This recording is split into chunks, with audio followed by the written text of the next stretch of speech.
Hello friends, आप देख रहे हैं आपका चैनल शेयर बाजार विद आयुष। और दोस्तों, बात करेंगे इस वीडियो में वेदांता के ऊपर। वेदांता के लिए अपने आप में ये जो Q3 के रिजल्ट्स होने वाले हैं, ये इंपॉर्टेंट तो रहेंगे ही रहेंगे। लेकिन एक ऐसा अपडेट निकल के आया है जो डेफिनेटली आपके लिए भी काफ़ी इन्फॉर्मेटिव होने वाला है। ये जानेंगे दोस्तों, क्या Q3 के अंदर कंपनी डिविडेंड घोषित कर सकती है। ये भी अपना आप में एक इंपॉर्टेंट क्वेश्चन है, इसका भी आपको मैं आंसर दे दूंगा। एंड सबसे इंपॉर्टेंट बात कि वेदांता के अंदर क्या इन लेवल्स पर इन्वेस्टमेंट किया जा सकता है। तो वीडियो को पूरा जरूर देखिएगा ताकि आपको पूरी इन्फॉर्मेशन मिल सके। फ्रेंड्स, पहली बार अगर आपने चैनल को विजिट किया है, चैनल को जरूर सब्सक्राइब आप कर लीजिएगा। सो फ्रेंड्स, अगर बात करें वेदांता की यहाँ पर, तो अनडाउटेडली लास्ट 6 मंथ्स के अंदर एक अच्छा परफॉर्मेंस दिखाया है। बिकॉज 40% के रिटर्न डिलीवर करना ये आम बात नहीं होती है, राइट। 6 महीने में अगर 40% आपको शेयर बढ़ता हुआ नजर आ रहा है, तो इसका मतलब होगा कि डेफिनेटली यहाँ पर जो रिकवरी है वो अच्छी रिकवरी आई है। ज़रूर पिछला 1 महीना कह सकते हैं कि कुछ खास अच्छा नहीं रहा। 3% के रिटर्न्स तब भी कमा के दे दिए। लास्ट 5 डेज में स्टॉक 1.5% के आसपास चला है। लेकिन अगर मैं बात करता हूँ वेदांता की, तो अनडाउटेडली एक ऐसी कंपनी रही है जिसने अपने इन्वेस्टर्स को बहुत अच्छा रिटर्न कमा के दिया। मतलब हर बार दोस्तों रिटर्न्स के साथ साथ डिविडेंड अलग दिया। तो ये कह सकते हैं कि वेदांता एक प्रॉपर कंपनी है जिसने अपने इन्वेस्टर्स का ध्यान रखा, इसमें कोई डाउट नहीं है। लेकिन दोस्तों, अब जिस प्रकार से यहाँ पर कंपनीज कह सकते हैं थोड़ा सा रिसेशन टाइप की चीज़ों में पड़ गई, या फिर कह सकते हैं जो रिसेशन आया जिसके कारण जो कंपनीज थी उनके ऊपर इतना रिफ्लेक्शन हुआ उसका। एंड अनडाउटेडली जो मेटल कंपनीज थी वेदांता जैसी, उनके लिए तो बहुत ही ज़्यादा बुरा हो गया। बिकॉज चाइना से जो सबसे ज़्यादा इंपॉर्टेंट इनके लिए प्लेस है वो पूरी तरीके से बंद थी। एंड चाइना दोस्तों अगर ख़राब करता है तो अनडाउटेडली मेटल्स का ख़राब होना ये अपने आप में एक स्वाभाविक सी बात है। बट ये बात आप समझिए कि चाइना की रिकवरी आई नहीं, उससे पहले आपको जो वेदांता है वो ऑलमोस्ट 40% रिकवर हो गया। यानी मार्केट्स कितना फॉरवर्ड लुकिंग होते हैं, इससे आपको पता लगेगा कि लास्ट 6 मंथ्स के अंदर मेटल कंपनीज में वेदांता ने 40% के रिटर्न डिलीवर किए। तो इतना फॉरवर्ड लुकिंग होता है मार्केट, और ये अपने आप में एक सबसे इंपॉर्टेंट बात है सीखने की। अब सबसे इंपॉर्टेंट कंपनी के Q3 के नतीजे कब निकल के आएंगे, उसकी डेट्स तो अभी तक निकल के नहीं आई है, बट एक एस्टिमेट निकल के आया है, वो सबसे इंपॉर्टेंट है जो आपको समझना चाहिए। अब दोस्तों, जो रिपोर्ट निकल के आई है वो डेफिनेटली मैं आपको कह सकता हूँ थोड़ी सी डराने वाली है। Because it's not a good thing कि अगर कंपनी का जो PAT है वो 75% सालाना ड्रॉप हो जाए। जी हाँ। अब ये होगा क्यों? Due to the commodity cycle. अब ये बहुत बड़ी बात है। देखिए, वेदांता जो है वो डेफिनेटली या फिर कॉमेंट जो भी मेटल कंपनीज हैं उनके ऊपर हो सकता है कि इस बार जो नंबर्स निकल के आए वो थोड़े से म्यूटेड निकल के आए। ज़रूर लगातार मेटल कंपनीज बहुत खास नंबर्स तो पेश नहीं कर रही है, बट इस बार म्यूटेड नंबर्स आ सकते हैं Q3 FY23 के अंदर। और इसका पीछे का रीज़न क्या है, ये मानते हैं दोस्तों, कमोडिटी की जो साइकिल है उसके अंदर जो सॉफ्टनेस आई है, या फिर कह सकते हैं जो प्राइजेस के अंदर दिक्कतें आई है, उसके कारण हम कह सकते हैं कि यहाँ पर कंपनी जो है वो ड्रॉप दिखा सकती है उसके PAT के अंदर, यानी प्रॉफिट आफ्टर टैक्स के अंदर। अब नंबर्स के लिए समझना होगा ये पूरी रिपोर्ट जो बहुत इंपॉर्टेंट है। कहा क्या जा रहा है?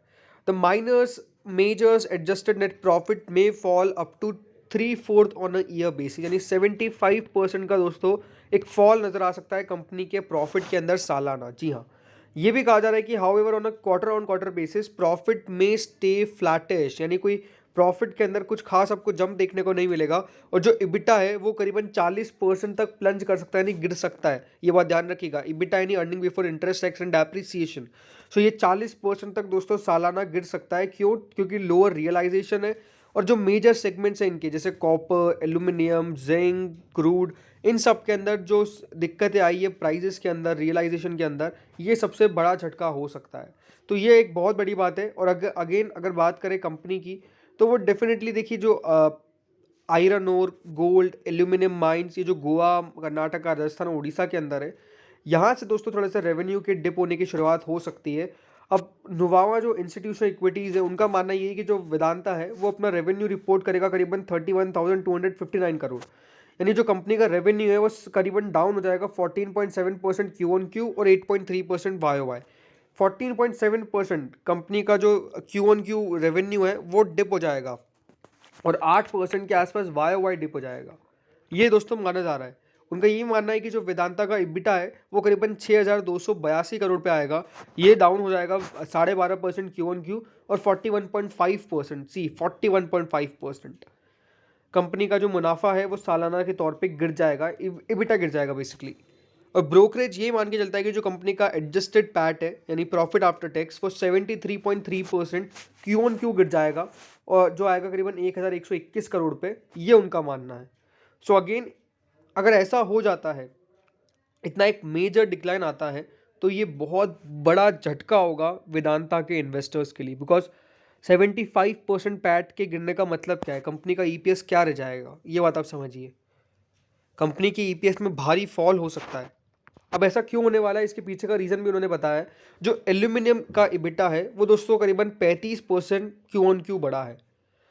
जो जिंक इंटरनेशनल अर्निंग्स है वो भी दोस्तों सप्रेस हुई है, क्योंकि जिंक की प्राइजेस काफ़ी ज़्यादा लो हो चुकी है और हायर मार्जिन से। इसीलिए उनका मानना है कि अगर यहाँ पर जो इबिटा है जो एक्सपेक्ट करते हो वो 32% से इंक्रीज हो जाता है, तो इसके कारण एक बड़ी गिरावट आ सकती है। अब फिलिप कैपिटल क्या कहता है, फिलिप कैपिटल कहता है कि no major surprise in the Q3 earnings, it sees Vedanta to report a 34,371.5 crore revenue, जिसमें 6.2% क्यू ऑन क्यू और फ्लैट रहेगा वाई वाई। उनका मानना है कि जो इबिटा है वो 6,400 करोड़ के आसपास रह जाएगा, 17% क्यू ऑन क्यू गिर जाएगा और 40% 40.5% वाई वाई गिर जाएगा। उनका ये मानना है कि जो कंपनी का पैट है वो 1085 करोड़ पे आएगा, 31% के आसपास दोस्तों कंपनी का जो सिक्वेंशियल बेसिस यानी क्यू ऑन क्यू गिर जाएगा। तो ये जो फैट दिखा रहे हैं बेसिकली, ये इनके पैट से भी कम है। ये भी अपने आप में बहुत बड़ी बात है, बिकॉज नुवामा का मानना है कि 1121 करोड़ रहेगा, इनका मानना है कि 1085 करोड़ रहेगा। तो अगर इस प्रकार के दोस्तों खराब नंबर्स निकल के आते हैं तो ये बहुत बड़ी दिक्कत हो सकती है। और ये नंबर्स के खराब आने का रीज़न क्या है, कमोडिटी सॉफ्टनिंग। जो कमोडिटी के प्राइसेस में चेंजेस आए हैं और कह सकते हैं अनफेवरेबल चेंजेस आए हैं, उसके कारण जो कंपनी का रेवेन्यू है उसमें एक मेजर डिप आ सकता है, प्रॉफिट में एक मेजर डिप आ सकता है। सेंट्रम ब्रोकिंग भी कुछ इसी प्रकार से कहता है कि करीबन कंपनी का जो रेवेन्यू है 12% क्यू ऑन क्यू, 5% सालाना की तौर पे गिरेगा, और जो कंपनी का मुनाफा की बात करते हैं तो वो करीबन 71% वाई वाई गिर सकता है। सो ओवरऑल जो नंबर्स निकल के आ रहे हैं, जो एक्सपेक्टेशन निकल के आ रही है, अगेन ये एक ही बात आपको कह सकता हूँ, 3 वर्ड है इसके लिए, बैड। ये कोई अच्छे नंबर्स की बात नहीं कर रहे हैं, बट अगेन अगर ये होगा तो ये पूरे सेक्टर पे होना चाहिए। ऐसा नहीं कि सिर्फ अकेला वेदांता के ऊपर ही दिक्कत आएगा। वेदांता आई थिंक हो सकता है कि मार्केट ने दोस्तों इसके ऊपर थोड़ा सा रिएक्शन पहले ही दे दिया हो, बट अगेन स्टॉक की अगर बात करें तो इस प्रकार से कोई मूव गिरावट का बड़ा आया नहीं है, तो हम कह भी नहीं सकते। बट अब करना क्या चाहिए, उससे पहले बात करें अगर डिविडेंड की, तो ये बात ध्यान रखिएगा, जो वेदांता है उन्होंने 3 डिविडेंड ऑलरेडी दे रखे हैं, ठीक है। Q3 में कंपनी अपना 3rd इंटरिम डिविडेंड पेश कर देती, बट कंपनी ने ऑलरेडी दोस्तों 3 जो डिविडेंड है वो दे रखे हैं। तो बहुत कम चांसेस होते हैं कि कंपनी अपना 4th डिविडेंड दे और उसके बाद फाइनल डिविडेंड पेश करे। 4 डिविडेंड ही होते हैं बेसिकली ज़्यादातर। तो मोस्ट लाइकली यही है कि अगर दोस्तों कंपनी का प्रॉफिट इतना गिर रहा है तो अनडाउटेडली डिविडेंड मिलने की एक्सपेक्टेशंस अगर आप नहीं लगाए तो मैं आपको कहूँगा ज़्यादा सही रहेगा, बिकॉज कंपनी ने वैसे भी अनएक्सपेक्टेड डिविडेंड्स दे रखे अपने इन्वेस्टर्स को। तो ये मुझे लगता है कि Q3 में डिविडेंड की एक्सपेक्टेशंस काफ़ी कम रहेगी। ज़रूर Q4 में एक फाइनल डिविडेंड कंपनी ज़रूर पेश करेगी, ये मेरा मानना है। तो ये बात ध्यान रखिएगा कि डिविडेंड इस बार मिलने की एक्सपेक्टेशंस काफ़ी लो है। सो अब बात करें दोस्तों स्टॉक के ऊपर, तो अनडाउटेडली सी क्या हुआ है लास्ट 1 साल के अंदर, ये समझिए। लास्ट 1 साल के अंदर शेयर जो है वो 2% के आसपास टूटा है। स्टॉक बहुत तेज़ी से चला, उसके बाद बहुत तेज़ी से नीचे आया। मतलब आप देखिए स्टॉक के अंदर धीरे धीरे करके तेज़ी हुई और उसके बाद एकदम से गिरावट हुई, और अब धीरे धीरे करके देखिए साइडवेज करके स्टॉक जो है वो अपसाइड का मूव में आपको आता हुआ नजर आया। तो आई थिंक ये जो मार्केट्स हैं उन्होंने इसके ऊपर रिएक्शन काफ़ी दे रखा है। आई थिंक मेटल कंपनीज के ऊपर रिएक्शन ऑलरेडी बहुत आ चुका है। क्या इस बार रिएक्शन आ सकता है, थोड़ा बहुत नेगेटिव आ सकता है। सी अगर नंबर्स इस प्रकार से खराब निकल के आएंगे तो ऐसा नहीं कह सकते कि रिएक्शन नहीं आएगा, बट मार्केट्स ने पहले भी दोस्तों इनके ऊपर रिएक्शन जो खराब है वो दे रखा है। तो आई थिंक मार्केट ने थोड़ा बहुत तो डिस्काउंट कर रखा है। अब ये है कि बहुत ही अनएक्सपेक्टेड और भी ज़्यादा नीचे गिर जाए देन कुछ कह नहीं सकते। बट अगेन वेदांता की अगर बात करें तो एक ऐसी कंपनी है जो आपको रखनी चाहिए। मैं अगर लास्ट इसके 5 साल की बात करता हूँ तो वो बहुत ज़्यादा ख़राब रहे, राइट। 5 साल के अंदर अगर कोई शेयर 3% डाउन चल रहा है तो ये साफ साफ दिखता है कि हाँ कंपनी रिटर्न्स डिलीवर नहीं कर पाई अपने इन्वेस्टर्स को। बट उसके पीछे का रीज़न क्या था, उसके पीछे के रीजन आपको पता ही है, कोविड। अब ये कोविड के कारण काफ़ी दिक्कतें आई और मेटल्स के ऊपर तो खासा दबाव आ गया, बिकॉज चाइना के अंदर एग्जैक्टली पूरा क्लोज हो चुका है। तो ये चीज़ें बहुत मैटर करती है। बट अगेन अब मुझे लगता है कि चीज़ें जो है वो धीरे धीरे सुधरेगी, और आई डोंट थिंक कि यहाँ पर आपको एग्जिट करना चाहिए। अगर गिरावट आए तो अक्यूमुलेट करिए, बिकॉज वो बढ़िया मौका होगा। तो इस वीडियो में दोस्तों इतना ही था। होप सो वीडियो बढ़िया लगा होगा। अगर लगा तो लाइक कर देना, चैनल से पहली बार जुड़ा सब्सक्राइब कर देना। Thank you friends for watching this video.